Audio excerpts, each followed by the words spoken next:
personality kinks and had the important things in common. We admired the same movies and TV shows.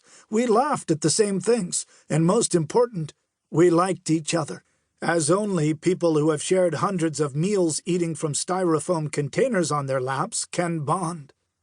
As excited as we were to be working with Jimmy at the time, even we, his biggest fans, couldn't have predicted how far he would go. He's simply become the greatest director of comedy in television history.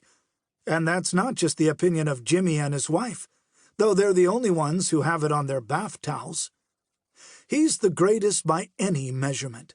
Number of episodes, number of gigantic hit series, number of awards, and the amount and volume of laughter he's been responsible for.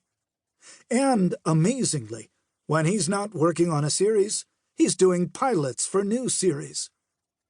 We could write a book ourselves about everything that Jimmy brings to his work. He's smart and incredibly inventive. He's in full control on stage. There's never a doubt who's in charge. Yet, within the order he maintains, he makes space for people to feel comfortable to experiment and create. He's an actor's director, as any actor who's worked with him will tell you, but he's also a writer's director. Maybe in part because of his father, he understands how writing works and why it sometimes doesn't. Most important, he knows good writing when he sees it. First and foremost, he has the perfect temperament for the job.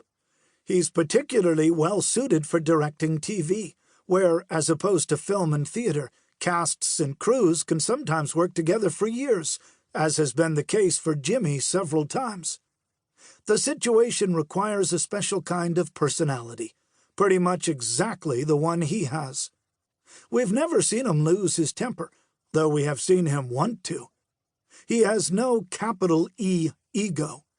He's supernaturally patient, calm when everyone around him is pounding on panic buttons. And he's a great audience and encourager. People want to do their best for him. They want to make him laugh. And oh yeah, Jimmy's funny. One day, when we were just starting to put Cheers together, the three of us were in our office and were presented with a huge stack of legal documents for our signatures. They were detailed partnership contracts, anticipating every possible contingency and laying out legal procedures to settle any future disputes. We stared glumly at them in silence for a moment. Then Jimmy said, "I'm okay with a handshake." We shook hands and tossed all the paper in the trash. That was over 40 years ago, and working with him has never been anything but a pleasure and an honor. And a hell of a lot of fun. Ready when you are, JB. Prologue. I agonize over laughter, more specifically getting the best, smartest, character-driven laughs.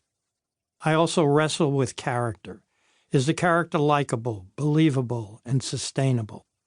When I direct a television show, I try to reach that sweet spot where the best script meets the best performance and the best chemistry between performers.